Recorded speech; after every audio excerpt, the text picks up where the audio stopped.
Bonjour, cette vidéo résume les connaissances actuelles concernant les causes de la myopie.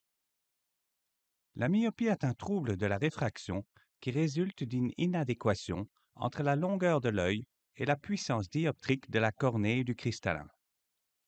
Le point de focalisation de la lumière entrant dans l'œil se retrouve ainsi en avant de la rétine.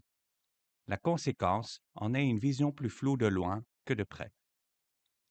La prévalence de la myopie n'a cessé d'augmenter au cours des dernières décennies, notamment chez les enfants et les adolescents.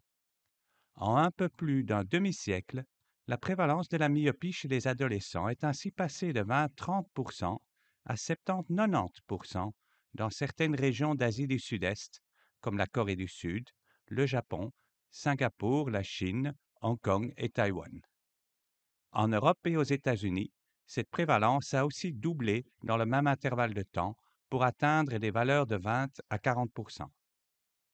Il est prédit que d'ici 2050, 5 milliards de personnes sur Terre seront myopes, c'est-à-dire la moitié de la population mondiale estimée à cette date. Environ 1% d'entre eux seraient à risque de malvoyance liée à une complication oculaire de myopie pathologique. Ceci conduit certains à parler d'épidémie de myopie. La myopie est une affection complexe, avec une étiologie multifactorielle. Une partie est génétique. La myopie est d'habitude héritée de façon autosomale dominante. De multiples régions chromosomiales ont été identifiées et plus de 500 gènes ont été décrits comme contribuant à la myopie, chacun avec de très légers effets. Le risque pour un enfant de devenir myope augmente d'environ 1,5 à 2 fois si un parent est myope et d'environ 3 à 5 fois si les deux parents sont myopes. Ceci est confirmé par un risque comparable de myopie entre jumeaux monozygotes, contrairement aux jumeaux dizygotes. Mais si la myopie n'était déterminée que par la génétique, seuls 1 à 2 de la population mondiale devrait être myope. Ceci correspond à peu près aux valeurs constatées dans des populations rurales peu scolarisées. La cause majeure de myopie semble être autre. L'hypothèse environnementale, actuellement prédominante, est basée sur la constatation que la prévalence de myopie est nettement supérieure dans des populations urbaines scolarisées que dans des populations rurales peu scolarisées. La lecture et les efforts d'accommodation ont d'abord été incriminés. Il semblait cohérent que plus le nombre d'heures d'études augmentait, plus le risque de myopie augmentait. Mais aussi attirante que cette idée ait pu être, elle n'a pas été confirmée lorsqu'on a statistiquement comparé les heures de lecture ou d'écran avec l'apparition de myopie. Par contre, en analysant les données de deux études essentielles faites en 2007 et 2008 par Mouty et puis Rose, il s'est avéré que le facteur déterminant était le temps passé dehors à la lumière naturelle. En analysant attentivement ces données, on a constaté que le nombre d'heures passées à lire, à regarder un écran ou à faire du sport n'apportait pas. C'est uniquement l'exposition à la lumière du soleil qui a démontré un lien clair avec l'apparition d'une myopie. Cette conclusion semble confirmée par expérimentation animale lorsque l'évolution d'une myopie induite expérimentalement est freinée par l'exposition à de fortes luminosités équivalentes à celles auxquelles on est soumis dehors.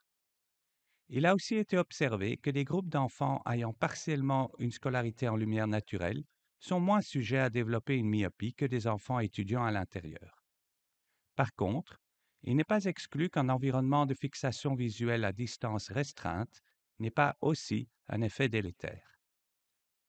Le mécanisme physiologique exact par lequel l'hémétropisation ne se fait pas et la croissance de la longueur axiale de l'œil est excessive par rapport à son pouvoir réfractif n'est pas encore bien compris. Pour rappel, au cours de la croissance oculaire chez l'enfant, il existe deux boucles de rétroaction, une qui stimule la croissance de la longueur axiale de l'œil et une qui l'inhibe. La voie qui stimule la croissance de la longueur axiale est la mieux comprise. Schématiquement, la lumière focalisée derrière la rétine déclenche un signal qui diffuse vers la choroïde et la sclère. Le signal émis par la rétine pourrait être une diminution de la dopamine, même si celle-ci n'est peut-être pas spécifique. La synthèse de monoxyde d'azote pourrait aussi varier. En réaction au signal rétinien, la vascularisation de la choroïde diminue et ainsi aussi l'oxygénation de la sclère. L'époxy de la sclère qui en résulte ralentit le métabolisme scléral, ce qui va modifier sa matrice extracellulaire.